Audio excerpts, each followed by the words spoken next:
하나님 말씀 열왕기상 21장 7절에서 16절까지 말씀입니다. 함께 봉독하겠습니다. 그의 아내 이세벨이 그에게 이르되 왕이 지금 이스라엘 나라를 다스리시나이까? 일어나 식사를 하시고 마음을 즐겁게 하소서. 내가 이스라엘 사람 나봇의 포도원을 왕께 드리리이다 하고 아합의 이름으로 편지들을 쓰고 그 인을 치고 봉하여 그의 성읍에서 나봇과 함께 사는 장로와 귀족들에게 보내니 그 편지 사연에 이르기를 금식을 선포하고 나봇을 백성 가운데에 높이 앉힌 후에 불량자 두 사람을 그의 앞에 마주 앉히고 그에게 대하여 증거하기를 네가 하나님과 왕을 저주하였다 하게 하고 곧 그를 끌고 나가서 돌로 쳐 죽이라 하였더라. 그의 성읍 사람 곧 그의 성읍에 사는 장로와 귀족들이 이세벨의 지시 곧 그가 자기들에게 보낸 편지에 쓴 대로 하여 금식을 선포하고 나봇을 백성 가운데 높이 앉힘에 때에 불량자 두 사람이 들어와 그의 앞에 앉고 백성 앞에서 나봇에게 대하여 증언을 하여 이르기를 나봇이 하나님과 왕을 저주하였다 하매 무리가 그를 성읍 밖으로 끌고 나가서 돌로 쳐 죽이고 이세벨에게 통보하기를 나봇이 돌에 맞아 죽었나이다 하니 이세벨이 나봇이 돌에 맞아 죽었다 함을 듣고 이세벨이 아합에게 이르되 일어나 그 이스라엘 사람 나봇이 돈으로 바꾸어 주기를 싫어하던 나봇의 포도원을 차지하소서. 나봇이 살아있지 아니하고 죽었나이다. 아합은 나봇이 죽었다 함을 듣고 곧 일어나 이스라엘 사람 나봇의 포도원을 차지하러 그리로 내려갔더라.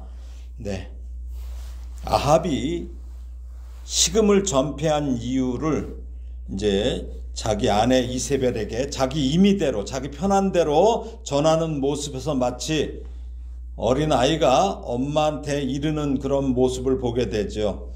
그의 이러한 유약함, 이것이 바로 그 바알 종교의 도입을 요구하는 이세벨에게 여호와 신앙을 지키기에는 오히려 역부족이었을 것이기에 항상 이 아합의 종교 정책 뒤에는 언제나 이세벨의 이 입김이 작용했음을 우리가 알 수 있습니다. 이제 이 두 부부의 악행을 보겠습니다. 7절입니다.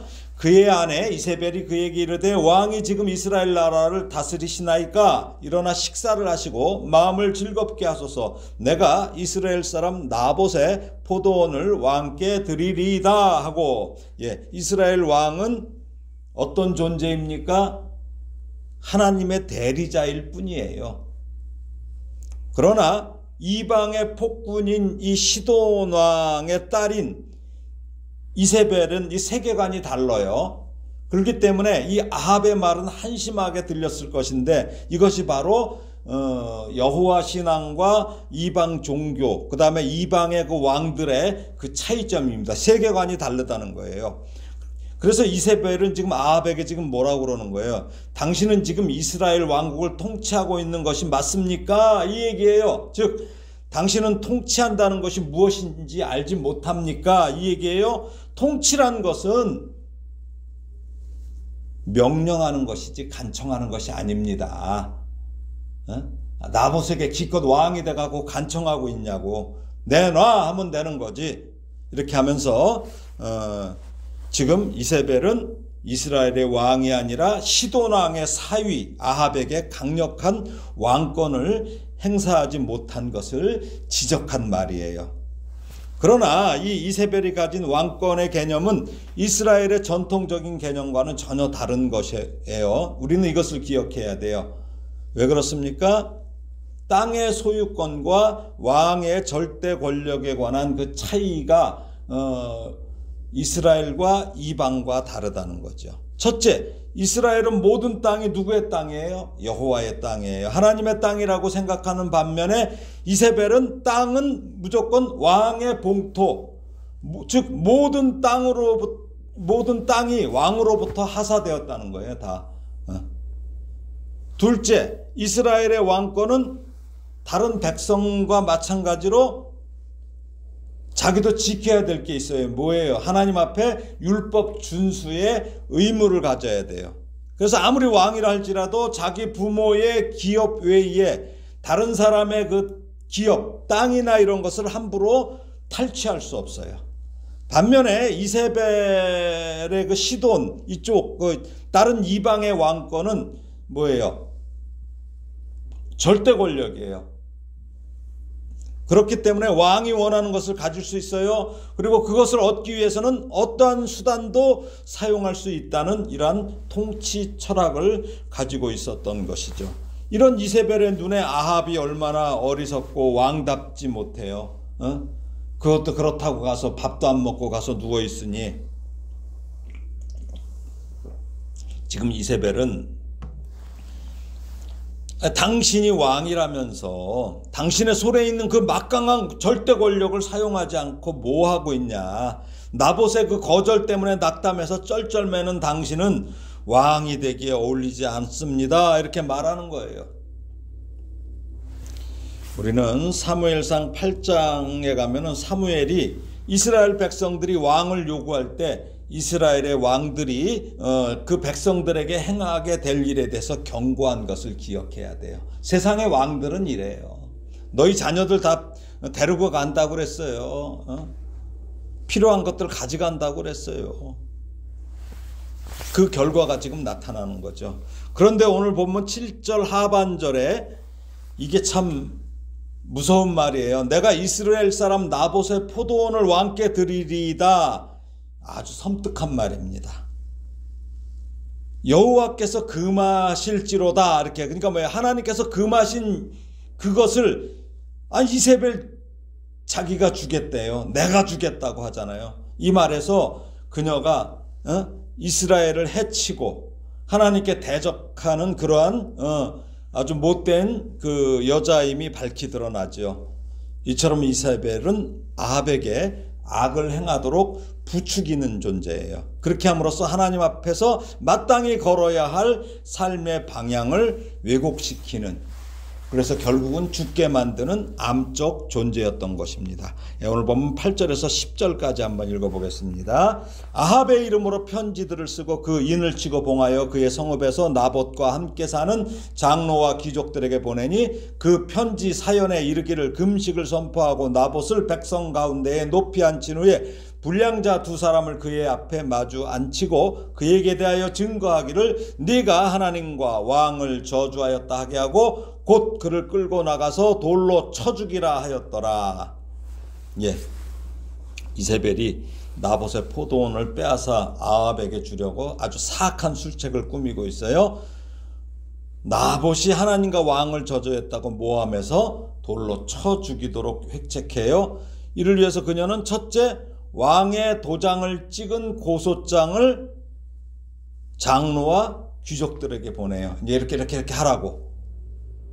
둘째, 백성들의 위기의식을 불러일으키는 거예요. 금식을 선포하는 것은. 이거 무슨 큰일이 났으니까 금식하잖아요. 셋째, 장로들을 소집하고 거짓 증인을 세우는 등 그래도 재판 절차를 형식을 갖추게 합니다. 이세벨이 거짓 편지를 쓴 후에 백성들의 눈을 감쪽같이 속여 넘기려고 왕의 인장을 도용하는 짓도 서슴지 않아요. 그러니까 이거는 아합은 뭐예요? 오히려 허수아비예요. 아합이. 그래서 이세벨이 지금 공문서 위조를 한 거예요. 그런데 문제는 여기 장로와 귀족들이에요. 여기 귀족들에는 그 고위 관료나 또 그 사회 지도층과 또 종교 지도자들을 포함해요. 이들은 이스라엘에서 가장 권세 있고 존경받아야 할 계층임에도 불구하고 자기들 공동체에서 지금 하나님의 율법을 준행하는 그 의로운 나봇을 처형하기 위한 그 가증한 증인을 준비하라는 이 이세벨의 명령을 따르는 모습은 왕실의 명령이죠. 왜? 왕의 그 인장이 찍혔으니까. 아주 참 비통한 행태입니다. 공적인 금식을 선포하는 것은 이스라엘 공동체 내에 어떤 악행이나 죄에 대하여 집단적인 참회를 촉구하는 것이에요.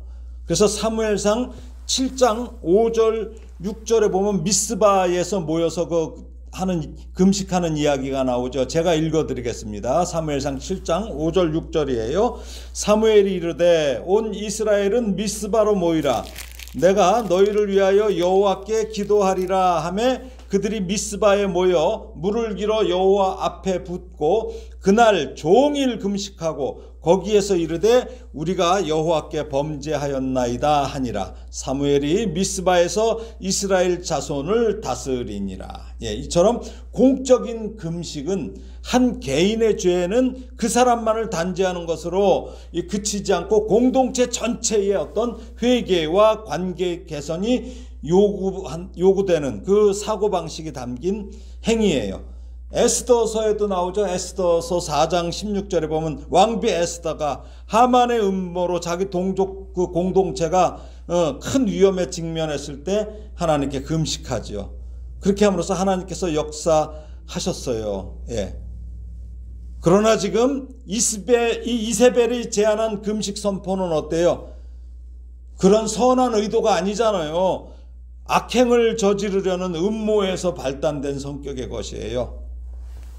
즉 이 이세벨은 드러나지도 않은 가증스러운 죄악으로 말미암아 이스라엘 성읍에 하나님의 저주가 임하고 있다는 어떤 위기의식을 막 불러일으키는 거예요. 나봇을 핑계로 대서. 그렇게 해서 이스라엘 성읍에 금식을 선포한 것입니다. 여기 나봇을 백성 가운데 높이 앉힌 후에란 건 뭐예요? 나봇을 피고인의 신분으로 재판정에 앉힌 것을 말하는 이야기입니다. 참 아닌 밤중에 홍두깨라고 암만 생각해도 알 수가 없잖아요. 나봇이 재판정에 끌려 나온 나봇은 얼마나 이게 황당했을 거예요. 얼마나 황당했을까요? 근데 참 이 악인도 철저해요. 이세벨이 얼마나 철저한지 불량자 두 사람을 증인으로 준비시킵니다. 이게 정상적인 사고로 이런 증인을 쓰겠어요? 이 불량자 히브리어 베네벨리아야는 뭐냐면 무가치함의 아들, 그러니까 무가치한 자들이란 얘기죠. 무가치함의 아들의 의미인데 무엇을 하든 가장 절망적인 상태, 그러니까 좋아질 가망이 없는 상태에다가 적극적으로 타인에게 해를 끼치는 그러한 자들을 말해요. 그런 악인들을 말하는 것입니다. 신명기 17장 6절에 보면은 사람을 사형에 처하려면 두세 명의 증언이 요구된다는 그 율법의 규정을 최소한도로 만족시키기 위해서 지금 이세벨은 이 불량자 두 명을 포섭해 두도록 지시한 것입니다. 근데 참 나봇에게 지금 덮어 씌우려는 제목이 뭡니까? 하나님과 왕을 저주했다는 것이죠. 모세의 율법은 출애굽기 20장 7절에 보면 하나님을 모독하거나 저주하는 것은 물론 하나님의 뜻에 따라 세움을 입은 지도자들조차, 그건 22장 28절에 나와요. 저주하지 못하도록 규정하고 있습니다. 그런데 놀랍게도 이세벨은 이 두 가지 율법을 적용해요.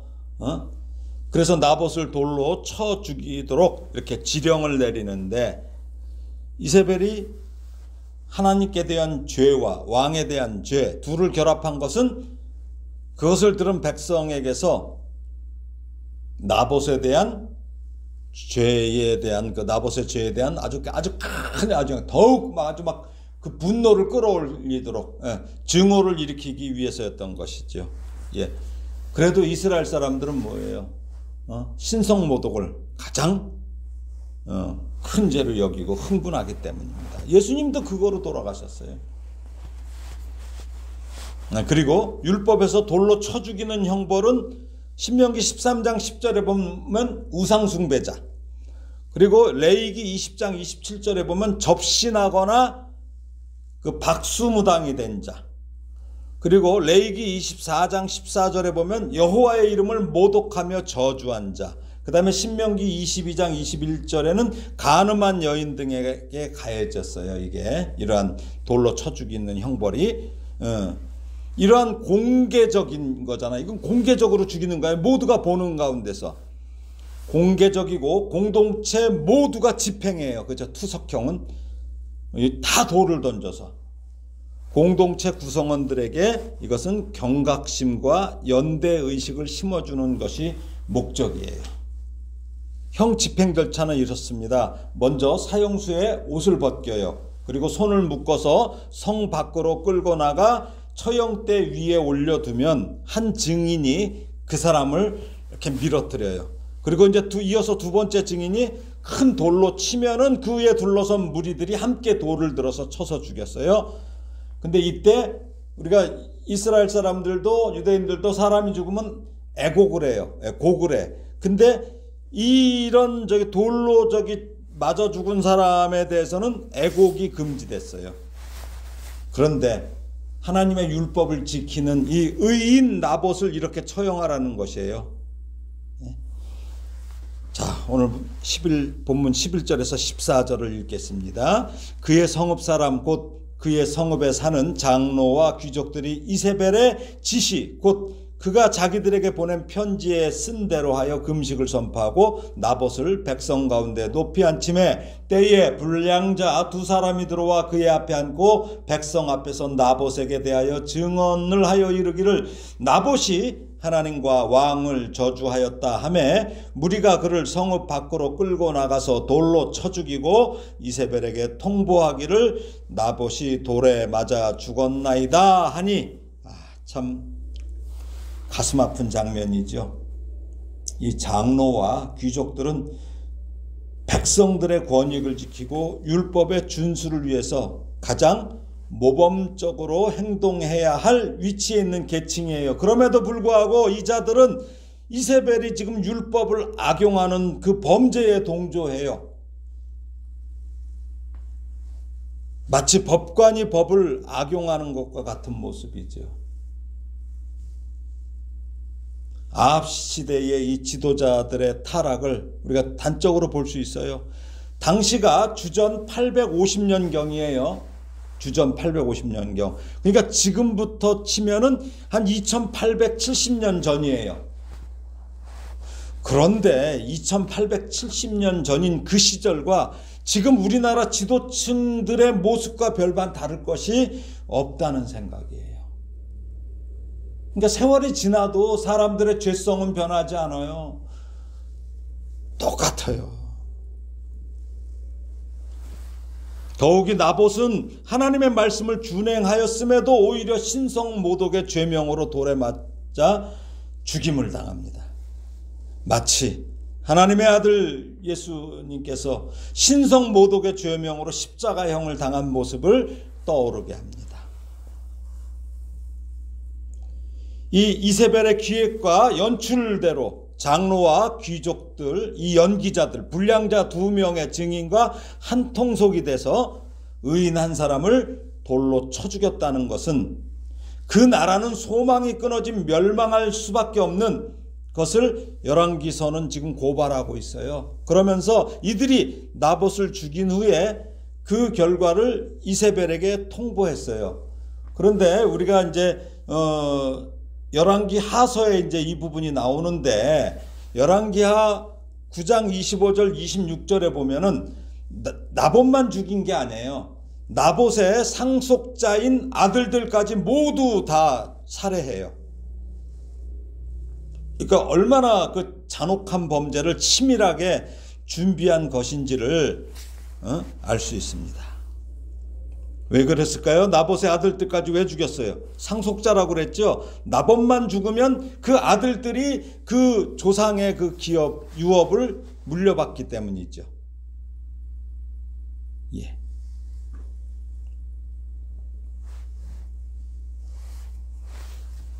이제 오늘 본문 15절, 16절을 함께 읽겠습니다. 15절, 16절입니다. 이세벨이 나봇이 돌에 맞아 죽었다함을 듣고 이세벨이 아합에게 이르되 일어나 그 이스라엘 사람 나봇이 돈으로 바꾸어 주기를 싫어하던 나봇의 포도원을 차지하소서. 나봇이 살아있지 아니하고 죽었나이다. 아합은 나봇이 죽었다함을 듣고 곧 일어나 이스라엘 사람 나봇의 포도원을 차지하러 그리로 내려갔더라. 이세벨이 아합에게 나봇이 죽었음을 전하는 말에서 뭐라고 말합니까? 여기 보니까 돈으로 바꾸어 주기를 싫어하던 나봇의 포도원이라는 말.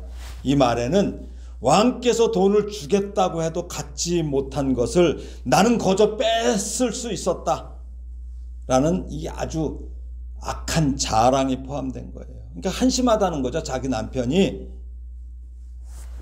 그런데 문제는 사실은 나봇과 나봇의 아들들 모두가 죽었을지라도 상속이 아합에게 갈 수가 없어요. 그 다음 친족에게 상속돼요. 그래도 또 친족이 없으면 나봇의 탈취물은, 특히 신성모독이라고 해서 된 탈취물은 모두 여호와께 바쳐져야 했기 때문에 신명기 13장 16절이에요. 상속자가 없는 상속물을 아합이 그걸 소유할 어떤 권리도 없었던 것이에요. 근데 왜 이렇게 될까요? 이 고대 근동에서 이 이방의 그 왕들의 개념은 뭐예요? 이방 국가의 왕들은 범죄자의 소유는 모두 왕의 재산으로 귀속됐기 때문이에요. 그러니까 이세벨은 지가 배운 대로, 본 대로, 자기가 알고 있는 대로 아합에게 말한 것을, 또 아합은 이방의 방식대로 나봇의 포도원을 탈취한 것입니다. 이처럼 사람의 탐욕은 다른 사람의 억울한 죽음에도 무감각하게 만듭니다. 얼마나 잔혹하게 죽었어요. 이 악인들이 이래요, 탐욕이. 그러나 아합은 그 오불관원이라고 혹시 아십니까? 한자 남의 일에 무관심하거나 관여하지 않으려는 태도죠. 예. 이 오불관원의 태도로 암묵적인 허용을 하죠. 그러면서 사실은 이세벨의 범죄에 참여한 거예요. 이세벨이 나봇의 죽음을 자랑하듯 말하며 그 포도원을 차지하라고 말할 때 아합은 어때요? 나봇의 죽음에 관해 어떤 질문이나 의심도 하지 않아요.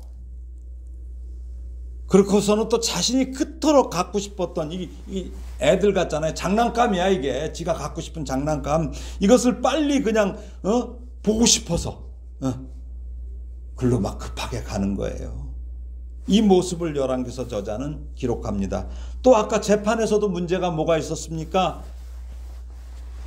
누구를 죽이려고 증인이 나왔으면 그게 아니라는 증인도 세워야 돼요. 누구 증인만 있다면 다 죽여버리면 어떻게 돼요? 그렇죠? 근데 그런 절차도 없었어요. 이게 얼마나 허술한지 몰라요. 말씀을 정리합니다. 이세벨은 나봇의 포도원을 탈취하려고 그녀가 그토록 혐오하던 여호와의 율법을 끌어들이는 그 자기 모순을 보이고 있죠. 또 놀라운 것은 이것을 아무 거부감 없이 그 이세벨의 지시대로 따르는, 여기에 종교인도 포함된 이 장로와 귀족들의 행태예요. 또 이처럼 부부가 악행의 마음을 모으면 그 나라는 끝난 거예요. 끝난 거. 암흑의 세계가 된 거예요. 그렇잖아요. 부부가, 왕이라는 부부가 그랬는데, 그러면 여기에 공직자나 종교인들까지 합세했으니 백성들은 어때요? 죽을 일만 쌓이는 거예요. 예수님은 이런 종교인을 뭐라고 해요? 사꾼이라고 하죠. 사꾼. 특히 이 사꾼 목자들이 물질의 위력이나 정치적인 권세를 등에 업는 그때부터 그곳에는 어떤 소망도 없어요. 교회도 마찬가지예요. 이런 사꾼들이 있으면은 소망 없어요. 그 교회 아닙니다. 그때부터는. 시대가 흘러갈수록 나봇과 같이 여호와의 말씀을 담대하게 지켜내려는 그 사역자는 지금 줄어만 가고 있어요. 그리고 각종 세상적인 것들로 자신의 권위를 주장하는 이 어영이라고 하죠. 어영 성직자들은 점점 더 많이 나타나고 있어요. 큰 교회만 그렇지 않아요. 작은 교회들도 지금 점점 그렇게 변질돼 가고 있어요. 그렇게 함으로써 하나님의 진리와 공의는 왜곡되고 나봇을 죽이기 위한 불의에 저항해야 되는데 저항하기는커녕 불의와 아주 기꺼이 손잡는 행동이 앞으로 더욱더 심화될 것입니다. 불의가 활개를 치지만 정의는 마치 깊은 잠에 빠진 이 세태에 소금과 빛의 사명을 온몸으로 감당하는 그리스도인이 절실한 시대입니다. 우리 그리스도인은 단지 죄를 짓지 않는다는 것으로 만족하지 않아요. 그런 소극적인 태도를 넘어 목숨을 걸고 적극적인 태도로 하나님의 말씀에 근거한 선을 행하는 데까지 나아가야 합니다. 나봇은 당시에는 비록 억울하게 죽었어요. 그러나 죽었습니까? 아닙니다. 지금 우리 말씀을 통해서 우리 그리스도인에게 살아있어요. 또 아합과 이세벨 당시의 종교인들은 가지고 싶은 것 가지고 목숨을 유지할 수 있었으나 그들 역시 다 죽었어요. 그리고 우리에게 악인으로 기억될 뿐입니다. 그러므로 나봇과 같은 고난을 자처하여도 꺾이지 않고 하나님과 기뻐하는 이 시대의 남은 자 그리스도인이 되기를 예수님의 이름으로 축원합니다. 아멘.